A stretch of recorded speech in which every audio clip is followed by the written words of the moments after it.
Welcome to the birthday episode.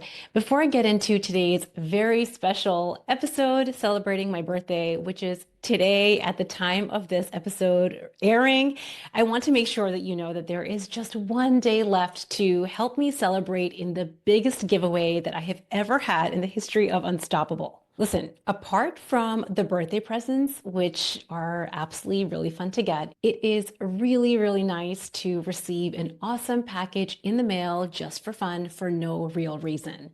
Sometimes a package in the mail can be the most beautiful break from what's happening in real life. It is a nice way to distract yourself from the usual day-to-day hustle and bustle that we all have, and it is something that will be just for you. The reason that I'm having the biggest giveaway ever, not just because of my birthday today, but it is to celebrate the 3-year anniversary of the Burn, Stress, Lose Weight podcast.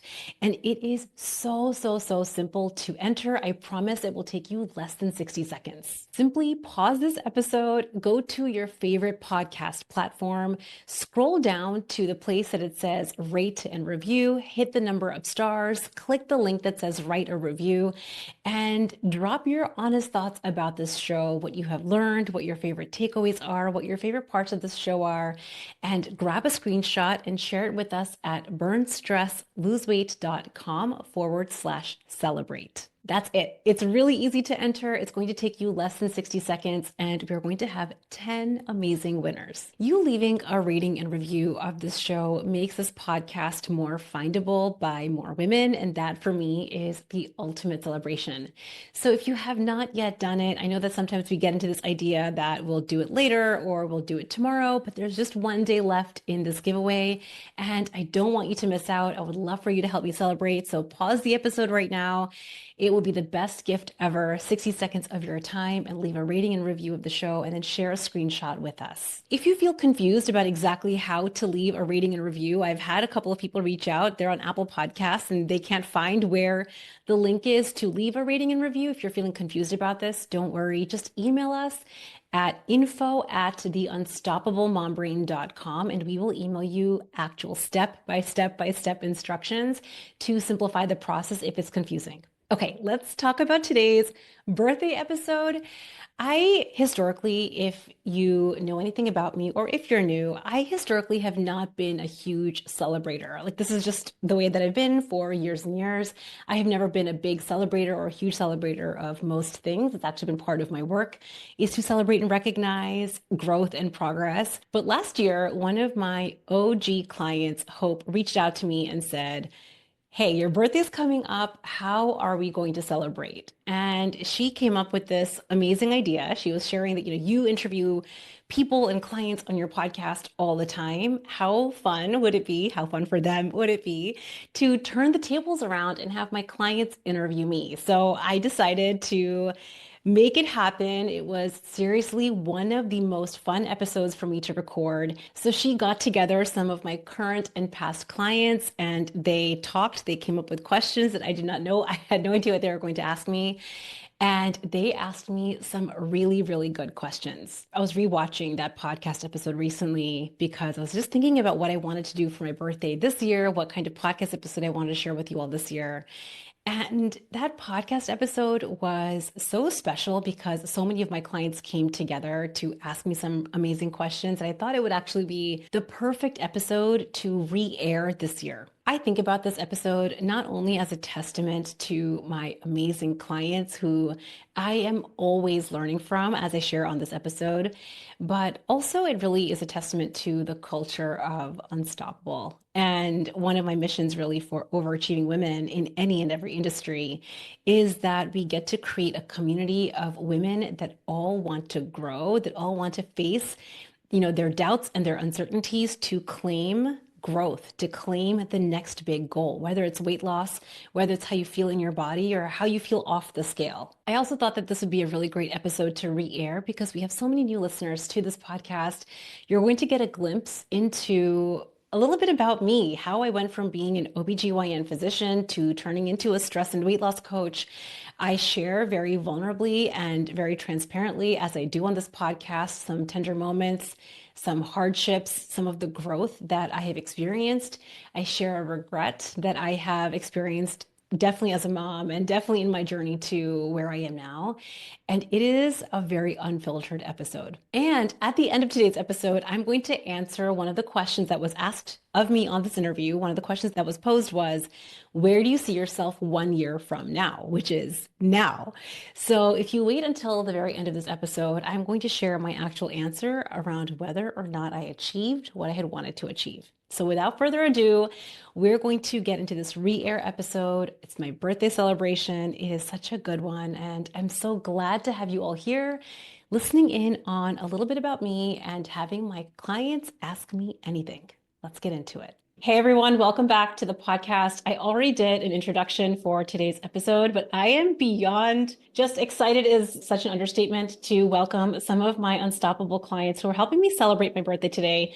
This was all Hope's idea. I'm going to give the mic over to Hope in just a second. She is one of my OG clients who reached out to me and was like, how are we celebrating this? Like, what are we doing? You're always, asking your clients questions on the podcast. I bring my clients on to share their stories. And she's like, what if we turned the tables on you for your birthday and asked you some questions? So I have no idea what they're asking. I actually told them I'm feeling quite nervous about this episode, but I trust them and love them so much. So I am just unfiltered. I don't even know what's about to happen, but Hope, take it away. What are we asking Priyanka today? Well, happy birthday. We wanted to, like you said, flip the script and interview you a little bit. We've all heard a lot about your weight loss journey, but we wanted to hear a little bit about your kind of coaching journey. So we each have a couple questions for you. So I wanted to know where along your getting coached journey, when you started with your weight loss coaching, when did you decide that you wanted to become a coach? And I guess you can start with Yeah. So I first discovered, I didn't know coaching was much of a thing other than maybe performance coaching and like athletes getting coached. So I think I first discovered coaching as a thing in the spring of 2019. And I fell down the rabbit hole, as we do. I discovered a podcast, fell in love with it. And then I joined Katrina Ubell's program. She was my very first coach who I dearly love, adore, and respect. And I would say in the beginning, becoming a coach was like not even on my radar. I think after working with her for about 6 months and really, of course, not just losing the weight, but changing so much of my personal life, specifically with my son, who's now 8, but at the time was 3.5, 4 years old. I changed so much of my relationship with him and how I felt as a mom. I just felt like I wanted to deepen my own skills for me. So the goal was not for me to become a coach for other people. It was more, I mean, as we do, high achievers, and like maybe if I get a certification in this process, I will be able to better coach myself and better understand my brain. And so I want to say it was probably in the early spring of 2020. So 5 or 6 months into me getting coached, I just felt like this was something I wanted to do. And also as a physician and maybe specifically as an OBGYN, I think I've actually been a coach since the minute I graduated medical school. I don't think I realized it until I was going through coach certification that coaching came naturally to me. And it was because I had been coaching my patients as a physician. So I think it felt like such a natural fit, but it was mostly just for me to decide I wanted to take it to the next level, and then the rest is history. as one of your, I think, one of your very early on clients, it's been fun to watch you kind of evolve your coaching program, both your advice and going from one-on-one to kind of longer sessions to group sessions. So I think you've talked about this a little bit too, but about your transition from individual coaching to group coaching and what you hope to provide with that and what you get out of it. Oh, this is one of my favorite things. So I still remember, Hope, when you and I first talked for the very first time. This was probably the fall of 2020, I think, is when we started working together one-on-one. And I posted in this OBGYN moms Facebook group, like, hey, who wants to get coached? And Hope was one of the brave people that was like, me. And I felt like really honestly, like kinship right when we first started working together. I loved working with you one-on-one. And I want to say that one-on-one coaching was really beautiful. I always love one-on-one because we get to really do a deep dive and have a lot of abundant space and time to just coach on one topic. But what started to happen, I noticed, is a lot of my one-on-one clients would be getting coached on the exact same obstacle. So they would get coached on their husbands or their kid, or, they overate the pizza on Friday night when they didn't mean to. Like a lot of these same concepts and themes would come up again and again. And a lot of what I notice is in one-on-one coaching, it's much easier to think that you're the only one with the problem. problem. Like I'm the special snowflake who just can't stop yelling at my kids, or I'm the special snowflake who is disconnected from my partner and it must just be me. And this, it's like very isolationist and we feel really lonely in overcoming problems. And this was when I think it was in the fall of 2021, I started doing those story time calls. So I started to bring all of my one-on-one clients together for this occasional group call where I would basically have a little bit of teaching. I would share a personal story and then we would kind of coach on it. And that was so impactful. So many people would reach out to me after the fact and be like, I did not really realize, I know you would tell me, but I didn't realize that I was not alone in this. Hearing that person share that marriage struggle or hearing that person share, that worry they're having about their kid, like I just felt so not alone. And that was when like I just got bit by the bug of having an intimate small group and letting high achieving smart women who usually do feel really alone. I think in a lot of the struggles we have this like badge of honor that we have to do it ourselves, that this could be a space where maybe you don't have to do it yourself. And getting to like really see that you are not the only one, I couldn't unsee that. And that was when I made a really hard switch from one-on-one to group. I was not offering one-on-one anymore. And yeah, so that was when I think that was in early 2022 that I moved to intimate small group. On that note, what do you get out of coaching others?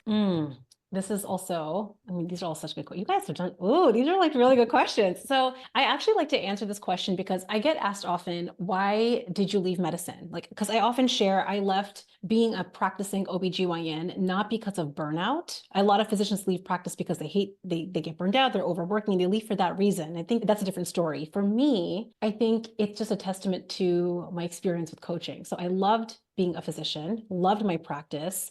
Of course, there were things that I did not love, but I overall loved being a practicing physician. What I think I started to experience as a coach was the kind of impact that I was able to have and the ripple effect that it was having on someone's life was far outpacing the ripple effect that I was able to have as a physician. So for example, Hope, I remember, you're getting coached on maybe, a relationship, like maybe marriage or maybe with your children. And it wasn't just that you got to feel better or you experienced something, the ripple effect in your family, they got to experience something too. And they got to experience, oh, my mom is showing up in this way that's better for them. And there's something about that that was really intoxicating for me, that it's not just my clients that are experiencing this, but their family, their friends, their local community, their staff. I cannot tell you how many times people will say like, the staff that I work with are seeing so many changes in me, or, and that I think also it's like, how can we impact more people? It just felt like it was way more impactful. So I think it was intoxicating and very gratifying that number one, it could be on my terms. So I wasn't having an office manager or a senior partner say to me, you have to work in this way. You get 20 minutes with the patient. You have to clock in, clock out. Labs are due at this time. It was on my terms. I got to decide how much I wanted to do and how little. And yeah, so I think that's what I've gotten out of coaching. You just answered one of our next questions. Diana, who's not here, asked, as a transition here, which parts of medicine translate to the work you do now and which parts are completely new? Oh, that's a good one, Diana. I think the parts that are very similar, at least because I was in women's health and my lens as a physician was always very holistic. Like when I would be seeing my OBGYN patient, I wasn't just doing just a pap smear or just a breast exam. Like I really think I had this lens of seeing them as a whole human. And a lot of times what I would pick up, especially for my patients after the age of 35, when they've had their first kid and now they're transitioning into this momhood, maybe they're working, their marriages have absolutely shifted after having a kid. I think a lot of what has been the same is addressing the fears that a lot of women would have in that transition. So like they'd be afraid of not being enough, afraid of working hard enough, afraid of doing it just right, afraid of, the expectations that maybe their family has on them. And so I think that it's interesting because coaching helps us kind of uncover a lot of the fears that we didn't know maybe we had. We might not have called it fear, we might have called it doubt or uncertainty or, insecurity. But ultimately, I think the same in terms of, my practice as a physician and as a coach is uncovering what those were. The difference as a physician is I would give medical advice and it would be advice. Like, here's what you can do to solve this problem. And as a coach, I think my biggest work has been not to tell my clients what to do. I mean, sometimes I tell you all what to do. So I'm just like, this is what you need to do. But to help you find your inner wisdom, to help you find your highest wisdom, to help you unlock, the answer for you and like what has been blocking you from uncovering that. So that has been different. As a physician, I'm so practiced in like, this is what you do. This is the right answer, steps 1, 2, and 3. And as a coach, to help you really discover your answers and what's right for you and finding your own inner voice and your confidence in navigating those obstacles. And then I just have one more, and then we'll move on here. What have been the most challenging and surprising parts of becoming a coach and also, I guess, an entrepreneur? That was a whole different. So entrepreneur is a whole different thing. I'm going to answer that question separately. I think the unexpected thing with becoming a coach when I first became a coach, I didn't expect to, because as a physician, I was pretty good at compartmentalizing. I would leave the hospital or I would leave the office and I was able to just be present with my kids, present with my family, and, put the work away when I would get home. But what I've noticed as a coach is I am very often thinking about my clients' problems after the fact. I'm like, how can I coach this person in a way more powerfully? How can I teach them this concept so that they get it more quickly? And I find that I'm often thinking about and trying to problem solve these things outside of our coaching call, outside of, our Slack coaching cap. I'm like, how can I explain this better so that they get it more fast?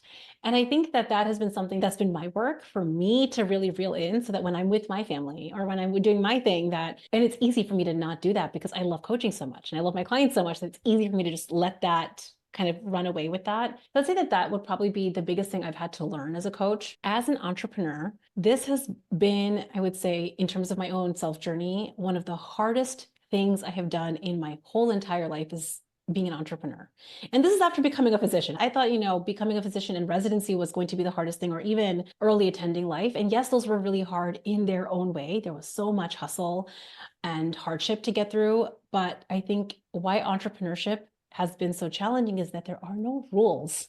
And as someone who loves protocol and loves a good rule, you give me steps 1, 2, and 3, and you want to just, have the equation and what it equals, it has really forced me to let go of a lot of my perfectionism. This is why I talk about perfectionism so much with all of you, with my clients, with my audience, because I know that perfectionism as an entrepreneur has held me back. It's made me be quieter. It's made me hide. It's made me be small.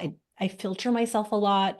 How am I going to say this so that maybe somebody's not offended? People pleasing. I mean, there's so many layers of how perfectionism shows up. And as an entrepreneur, I have really had to catch that and, have my coaches catch it for me and show me and really make a leap of trusting myself that even if, not if, when I fall flat on my face, how am I going to treat myself in this moment? I didn't have to do that as much as a physician. As a physician, I felt very confident. You give me a C-section, give me a hysterectomy, give me a laparoscopy, give me any emergency, there's a protocol. This is the team I'm going to call in. This is the steps 1, 2, and 3. Even if there's someone hemorrhaging, there's a protocol. With entrepreneurship, there is no protocol. There is, you could be hemorrhaging, I mean, figuratively in your mind, and there is no protocol other than you having your own back. And so I think that it has been for me one of the biggest self growth discoveries, other than I think being a mom, I would say. Thanks for sharing all that. I'm going to pass the microphone. Hi, everybody. So my name is Roshni, and fun fact, Priyanka and I actually trained together. It feels like a long time ago, but it wasn't that long ago. I know, I know. Yeah. Actually, one of the questions I had is a kind of a segue from the last question, so this is good.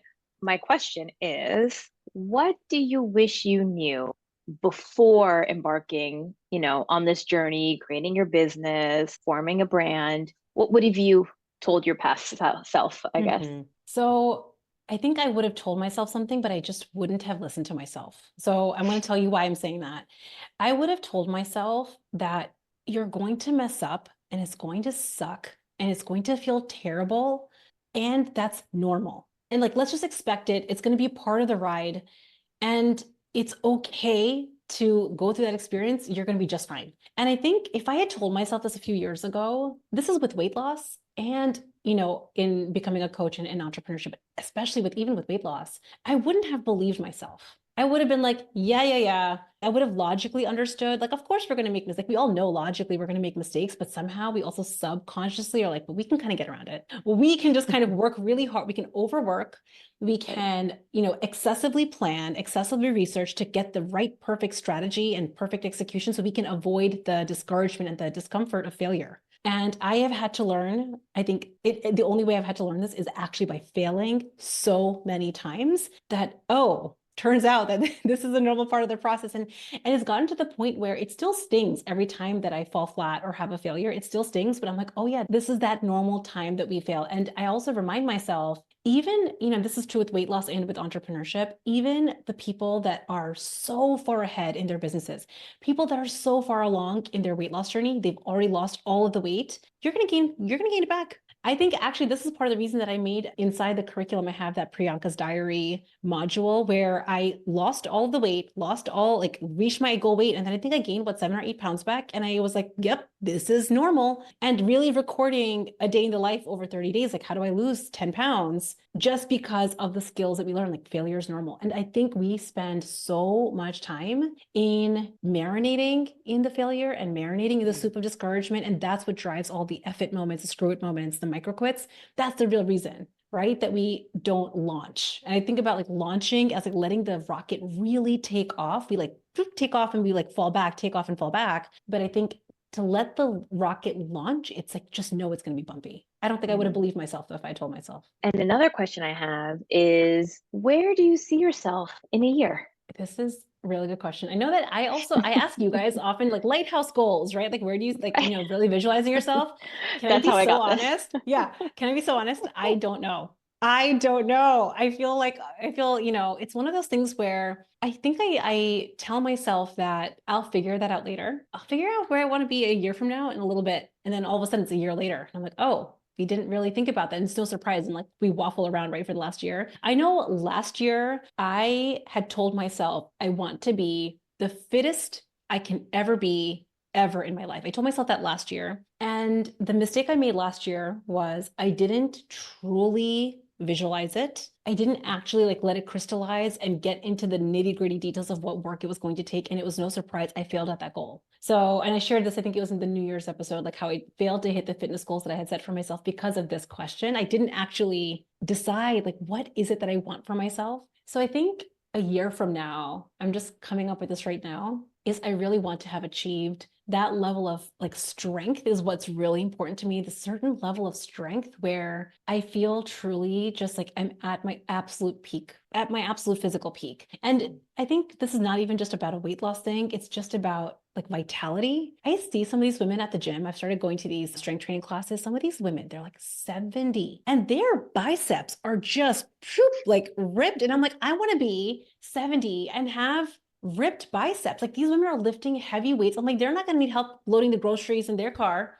They're going to come to the groceries, get to the trunk. They're not going to say, excuse me, sir, can you help me load my groceries? Like I want to be that person who can like load the groceries. So I would say, in terms of my body goals, it would be to be the strongest that I can possibly be a year from now. That's going to be a lifetime journey. I think the other one, then this is more personal. I think the other one for me is really, really, really giving my relationships more airtime in my life, like actually more like this is my kids and my husband. Again, because of what I was sharing in the beginning, like I can think about my business and entrepreneurship and my clients, and it will take over me being with my kids or like I'll be with them, but I'm not really with them, So I think that the other goal I have is to set boundaries for me for when am I going to be doing my work, and work is work time. And like truly when I'm with my kids, especially my kids, like they're like growing, they grow up and I'm like, where did that time go? It's because I'm not being present with them. So that would say that's the other thing for me, is to really bring that to the forefront. I'll jump in. This is Anu. So I'm going to ask you, what 3 adjectives would you use to describe yourself before your unstoppable journey versus now? Oh, Anu, this is a good question. Let me think. Okay. So I would say before unstoppable, driven is the first one that comes to mind, empathetic and hardworking. Just put your head down and just do the work. I think after my coaching experience and just the work from the last few years, I would say one adjective is willing. Oh, here's another adjective from before, inflexible. I was so rigid. I still am rigid in many ways. I have very all or nothing tendencies, but like really rigid. It's my way or the highway, like that type of thinking. And now I would say I'm a lot more willing to like basically experiment and like allow other people's opinions to be right, aka my husband. The other one would be, I think, brave. Like I'm more brave now than I was before. And I think this kind of ties in with willing. Like I'm just willing to be wrong. I'm willing to be dead wrong. I'm willing to just fall flat, even though it feels totally, totally terrible. But it's allowed me to make bigger choices in my life. And I think the last one, I feel like it's still empathetic. I don't know, or like compassionate. I can't put my finger on quite what it is, but it's like, I don't know. I just feel like my heart sometimes like surrounds my whole body, and I'm just like always feeling a lot of love for the people I'm with. So whatever word that would be, I would say, I'd use that to describe me. I was going to ask you one more question that probably ties into what Mhm. sort of our theme has been. If you could do one thing differently in any aspect of your life, what would it be? Okay, so I think I try very intentionally to not hold any regrets. And I say that only because I really do believe, and I know I say this a lot in our coaching calls, but like every, misstep that I have made personally was something I had to learn. I made that misstep because there was something for me to learn in that moment. But that being said, I think that the biggest one would be thinking that I needed to change my son. And this was again, like right before coaching, and not just my son. I probably had this feeling about my husband, feeling about my job, feeling about like lots of things, like feeling like something outside of me had to change for me to feel better. And I think it was the most for my son, because as a kid, if your mom is thinking like, I wish you were different, I didn't know that I was doing this at the time, but I'm just imagining like, subconsciously, if my energy around him was like, I wish he was just easier. I wish he was just different. I do feel some sadness when I think about like as a child, as a 3-year-old, how must he have been experiencing his mom who wanted him to be different than he was. I would say if there's one thing, it would really have been to have discovered coaching earlier, like to have discovered coaching before I had kids. And also, I don't know that I would have been open to it before I had kids. I feel like I had to like kind of go through it. So I would say that. And I would say even now, and this is one, again, it's like kind of speaking to Roshi's question, like what could I tell myself? Even now, I find myself when I do have a misstep or have a fail, I still very reflexively, it's so subtle because I'm a generally optimistic, half glass full kind of person, but I still do have negative self-talk. And I think that I want to start catching it earlier for myself, like, oh, that's just us doing nothing we do, and to not let myself linger in it, which I have a tendency of doing sometimes. I'm up next. So this is Kelly. I'm going to put myself in one of the OG categories with Hope. So we've coached for several years. So my question is going to be hopefully a little fun here. But what is your go-to guilty pleasure? And I want you to not answer Cool Ranch Doritos or the Netflix plop. I love it. I love it. Okay, guilty pleasures. I think my guiltiest pleasures is to binge watch shows on Netflix that I know my husband's not going to watch, like just by myself. And I don't want him to be home. So here's for it to be truly like the most relaxing, I want to be completely alone. I want my husband to be on a work trip. That's like the best. If he's on a work trip, somehow, I don't know why, the house feels empty. It's like, it is emptier, but like I feel more like I get to just really chill and watch like 1990s, like The Net with Sandra Bullock, or like something that, like old school 1980s or trashy romance novels with my glass of wine and just, I mean, it's still a plop down, but it's like an alone plop down. And I don't know what it is. There's something about just truly being alone. Like if my kids are not at home or if my husband's not at home, that it feels like I can somehow really feel even more relaxed. Like visually, you can see I'm like really even more relaxed. I just get to unwind. And I think a lot of it is because I'm not thinking about what, my husband's going to think about the show, what my husband's going to think about me putting on The Net again, what my husband's going to think about me picking up like, Twilight, I don't know, whatever book I might have read in the past. But like, I think it's one of those things where subconsciously I'm like, what is he thinking about me doing this? And that is why it's like,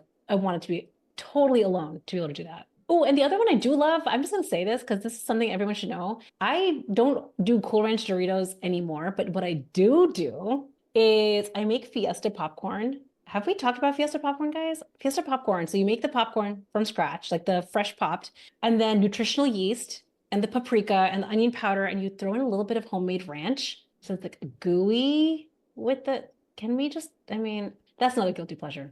Love that too. So it's not Cool Ranch, but it's You better. maybe just answered my next question, Yes. which is Tell if me. you could choose one food to eat for the rest of your Mhm. life, what would it be? you guys know I love a good cauliflower crust pizza. The only reason I'm going to say cauliflower crust pizza is because I actually get nutrients and like it hits all the categories for me where I get all the vegetables that I want. I can make it protein heavy and I feel so satisfied. I could eat it every single, I have had it on my birthday. Like I remember this might've been last year, the year before. My husband's like, oh, so what are you gonna do for your birthday? I'm like, cauliflower crust pizza with like our movie on Netflix. That was just lovely for me. But yeah, actually the popcorn with Fiesta popcorn is a close second, but it has very little nutritional value. So there's that. And lastly, again, I think it's funny that you hit on both of mine Yeah. with your first question. What is the last book that you read and what was your takeaway from it? I usually have two books going at the same time. I usually have one that is just pure, like not non-self-help category. I just got introduced. I'm reading it. It's called The Fourth Wing. It's a romantasy. Romantasy is like sci-fi romance. And so that's like non-self-help. And then I would say like the ones that I'm reading for just my own brain is I really love Dan Sullivan. He has a couple of really good books. And I think that was probably the last self-help book I read. Oh, the other one is Us. That was for relationships. It's a pretty heavy book, but I would say that was the other one. I actually mistakenly, I messaged Hope about this, but I took that book with me on my last vacation. That was so not a good idea. It was literally talking about these like very, dysfunctional marriages and like marriages that have needed a lot of work and therapy. And I'm like on this beach vacation with my husband and I'm like having tears in my eyes, crying for these like, the pages that I'm reading. So that was the other book. It was quite good though. I'm going to hand it over to Katie. So my question is if you can tell us a story about like a client journey or maybe multiple client journeys that inspired you. I think all of my clients, I've learned something from every client that I've coached. Actually, even this call is really a testament to the culture of Unstoppable and like what my kind of goal has been. And a lot of what I'm teaching has often been inspired by a client. Like one of the trainings that I referenced the most, like the urges training, was inspired by one of my clients, Annalisa. And I've talked about urges and cravings in so many ways over the years, but I remember last year, one of my clients was asking a question about urges, and the way that she happened to pose the question and ask the question, it like inspired me to teach urges in a different way. We create a whole training on it. So I have to just start by saying that I have probably learned it as much from my clients as my clients learn from coaching, and it inspires teaching and frameworks and the coaching kind of direction that we go in. I would say I've learned something from every single one. I think that the clients that I feel so inspired by, actually, Katie, you're one of the clients I feel so inspired by. And I say this because, you and I have talked a lot about perfectionism and this desire to show up in a certain way. And the way that you have navigated imperfection and those hard moments is so inspiring to me because I see how often, when we are met with imperfection, when we are met with, what we kind of would label as a proverbial fail, how often, and I know that I still do this to this day, how often we just stop showing up or we hide or we just like check out. And we've talked about this before in our coaching calls, but that's just a stress response, right? Like where we hide, freeze, run away, check out.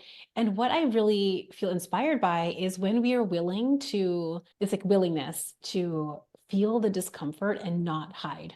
And I think what I've learned, and this is from my clients, and I think what I just see again and again through so many of your journeys is it feels maybe in the moment, like hiding feels better. You like hit a roadblock or you haven't done something perfectly. So hiding feels better. But what I have been learning, and you guys can all tell me, but hiding actually feels really terrible. And that has been a lesson that I think I've learned from you all, like from my clients, and also just in my own journey. When I'm not showing up exactly perfectly, I have this tendency to hide, and that doesn't feel good either. So I would say that would be what it is for me. Yeah, I really appreciate how Unstoppable has taught me to persistently show up for myself because I think there's this journey you have where initially you're showing up for you, Priyanka. Like I'm showing up because you're my coach and I'm showing up to you. And then eventually that trust kind of turns around on yourself and it becomes self-trust that I'm showing up for me. I also wanted to comment that I have also noticed a change in myself around flexibility where I kind of came in really rigid and have noticed flexibility in all areas of my life, especially with weight loss, but really everywhere, even with my relationships. So I thought this might be a good opportunity to kick off other people also sharing things that were different before and after Unstoppable. Or if you have any specific like pearls or the things that you hear Priyanka in your head saying or coaching you on. Yeah, you know what you Want me always to say in my head? tell me? You What am always I? say in my head, that's so normal. My Or I husband think says the it other one's now like, too, actually. so does he really? I love it. Yeah. So good. Influencing the husbands. I Yeah. remember early on coaching on the cookies and yeah, I can still picture this moment of eating some cookies that someone else had made that weren't really that good, but I kept eating them. And you're like, what are you thinking when you're putting that in your mouth? And I remember thinking, I wish this would taste better. And I like kept thinking that eating it more would make it taste better. And it still to this day like stops me from like eating things just because you wish it was something else and it's really not serving a purpose. So that's mine. If anyone else wants to jump in. I would add that I think what you've been able to do for me is just kind of putting that mirror up and being able to see the things that I maybe couldn't see myself, which again, I think is just what coaching brings. But the way you do it and the way that you help to push us to see those things. And I think the phrase I always recall you saying is, and why is that a problem? Like why truly is that a problem? And just that simple question really allows you to stop and reflect on, you know, whatever it is that you're coaching on and helps to kind of shift some of that thinking. So I think that's something you've always been able to do for me. And I really appreciate and has given me the confidence, I think, to really attack any situation that comes my way. I love that.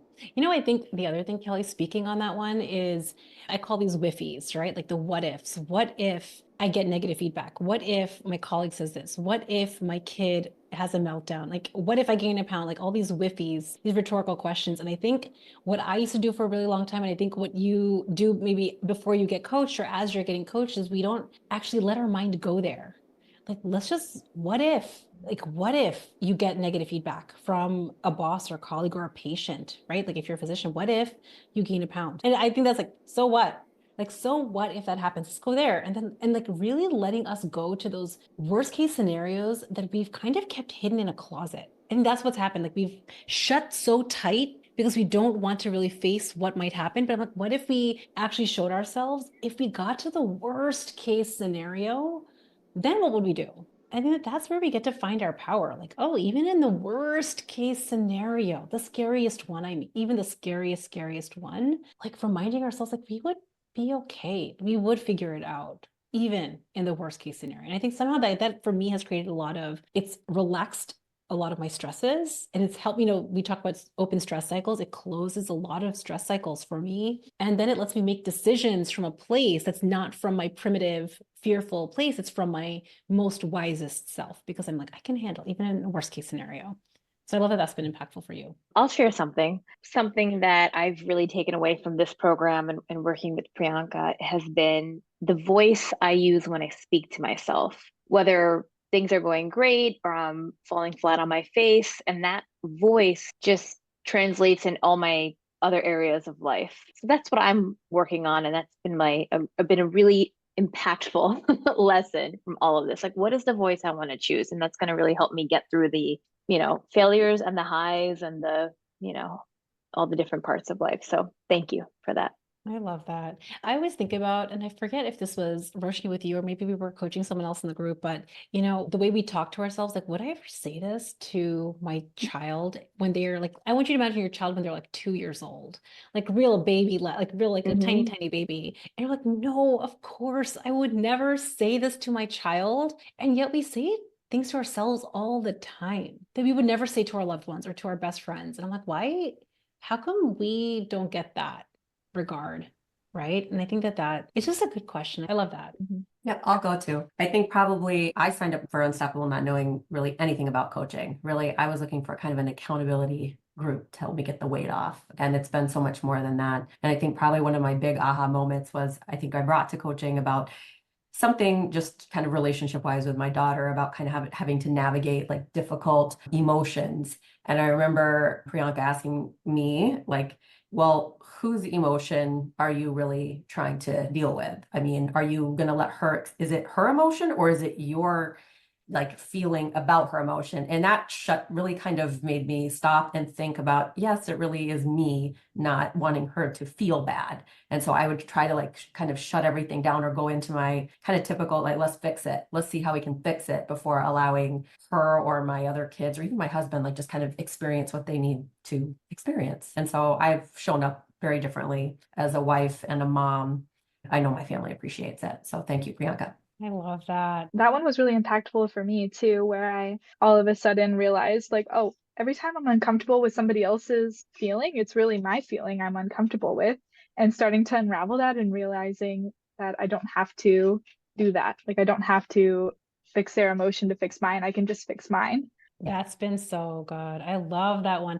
I actually noticed that. I mean, even to this day, sometimes when I'm in a gathering and I've been the person that brings everyone together. So, for example, let's say it's my parents and then my husband, and I'm like the main central character that is the reason that we're all kind of in a group. I find myself really worrying about like, how does my mom feel right now? How does my husband feel? Like I notice that there's a little ping ponging action. Like there's a little that looks like an irritation on his face, and that looks like an irritation on my mom's face. And this is exactly the work I used to really leave a lot of those kinds of weekends feeling so, number one, frustrated and wishing that everyone would just be different again than they are. But I would totally not have fun on weekends like this because I was so worried about how's my mom feeling and how's my husband feeling, and like, oh, I hope my kid behaves so that my mom like likes how my kids behave, like all this kind of stuff. And I think that, what we kind of have gotten to navigate is really seeing people for the feelings that they do have. I know I'm thinking of you, like, if your kid is feeling disappointed or nervous about something, like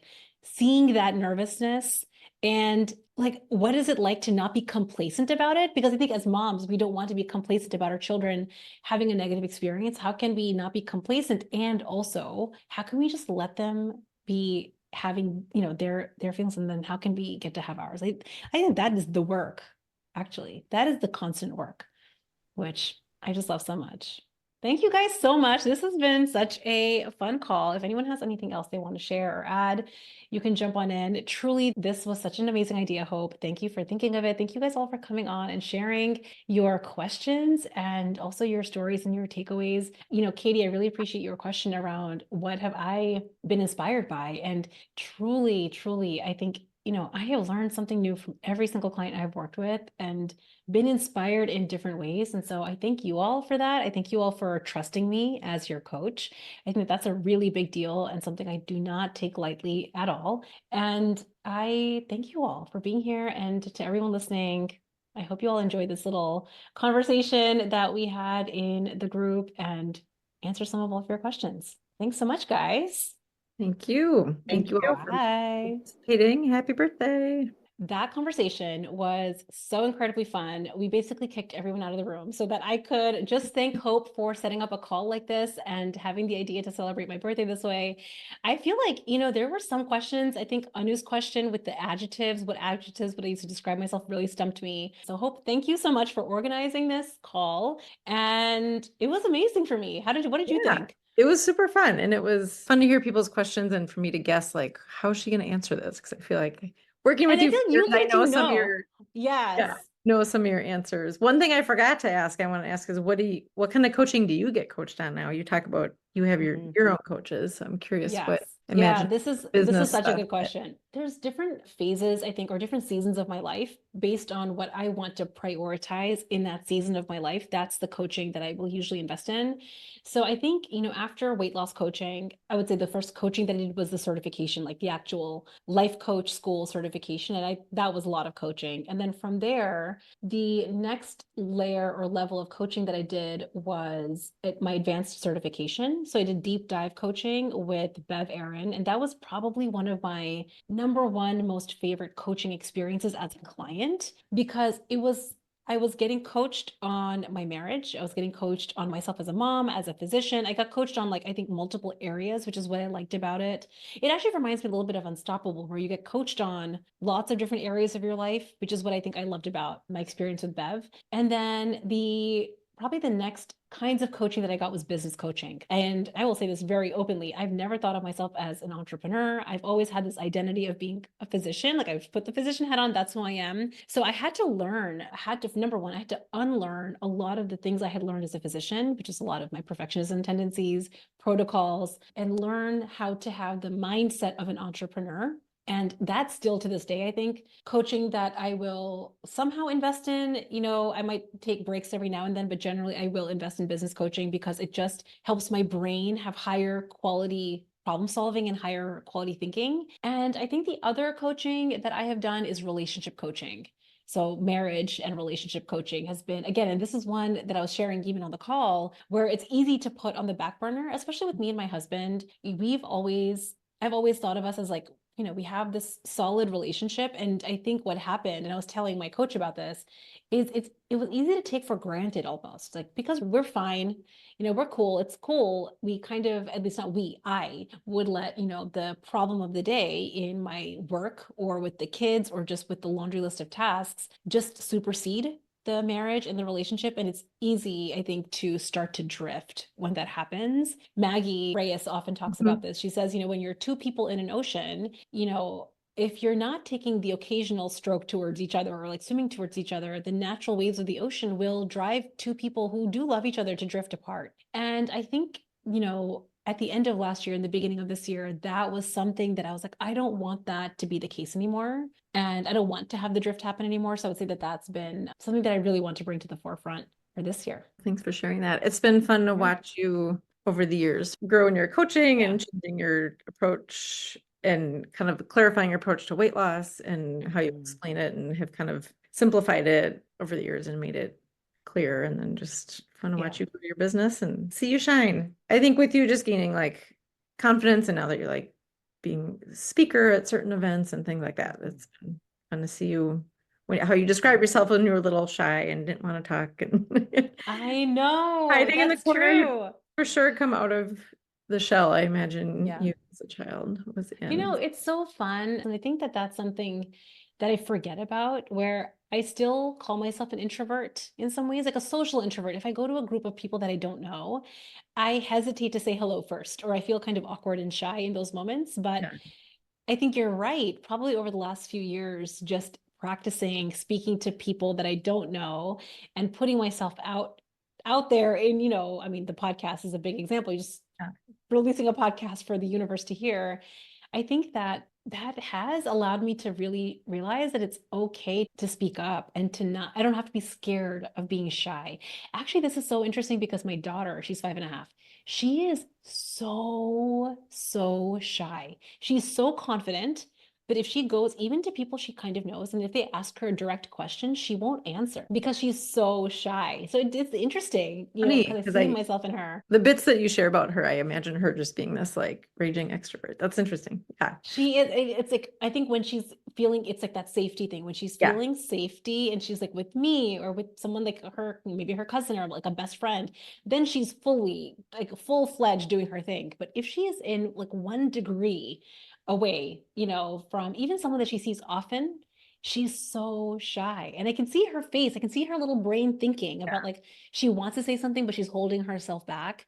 And I think that that's the thing with coaching. And I say this a lot where, a lot of what we get to coach in is generational. And I can imagine before coaching, I might have tried to force her out of her shell.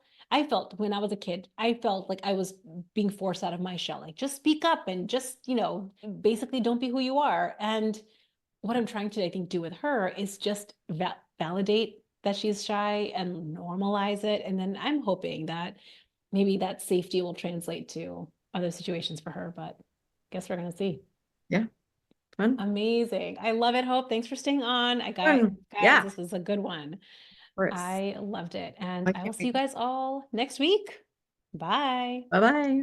I hope that you enjoyed today's birthday episode. It was really one of my most favorites to re-air, to have so many of my clients, current and past, come together to ask me questions that really hopefully let a lot of you get to know me a little bit better. I think a lot of my clients get to know me very well because inside the Unstoppable group, I share a lot more with them. They hear a lot of my tender moments, a lot of fails whenever we are coaching on not just epic fails, but whenever we are coaching on vulnerable and tender moments, a lot of what I coach on, a lot of what I coach my clients on, I have personally experienced. And I think that that's what really makes for such a powerful coaching container, the Unstoppable Group, because I have really been through a lot of fails. So I want to answer the question. Somebody asked me, where do you see yourself a year from now? And my answer in the episode was, I want to be the fittest that I have ever been in my adult life. And I think the second thing I had talked about was I want to be more present, especially with my kids and my husband. I want to have more boundaries between when I'm working, which is sometimes hard to do because I love coaching and my clients so much. And I want to have boundaries around when I'm working and thinking about my clients and thinking about my business and being present with my family.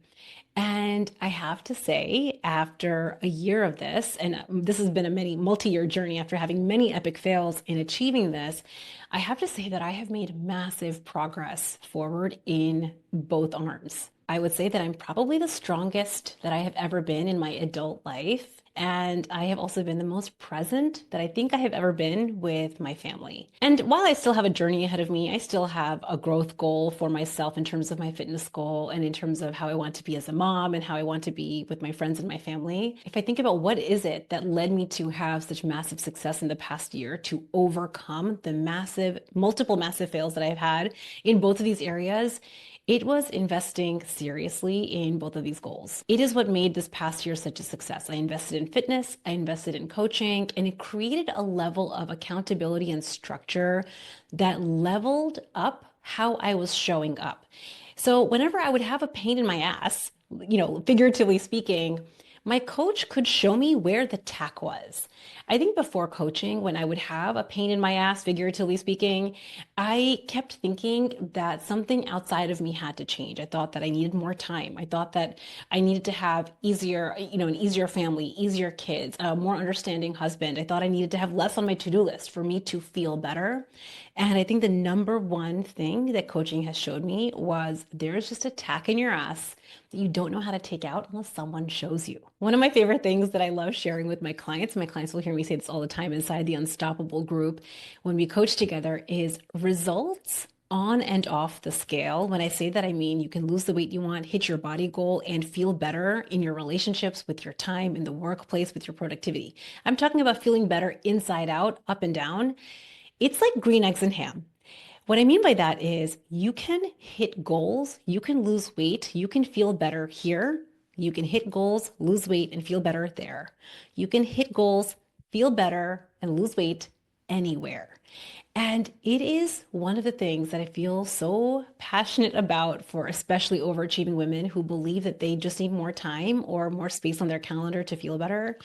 I've realized that that is such a sneaky, sneaky, sneaky lie that a lot of women tell themselves. When you have coaching and strategy, literally you can decide to fill anything you want on your result line. The results that you want 6 months from now, a year from now, you can put anything on that line. And with strategy and coaching, you can make it happen. Anyways, I hope that you enjoyed this birthday episode and my clients very forthcomingly asking me all the questions. I really like to think about myself as an open book when it comes to this podcast, when it comes to sharing value with all of you, sharing real life obstacles and strategies on how I've navigated a lot of these issues, being a professional, busy, working mom.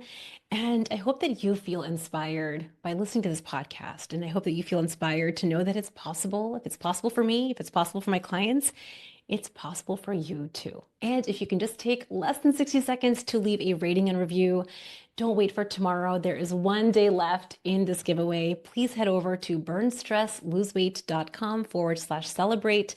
All the links are there. The step-by-step process and exactly how to leave a rating and review is right there. It just takes a few moments, but it really does help us out. And I would absolutely love it if you joined us in the celebration. Thank you so much, my unstoppable friends, and I will see you next week. Bye.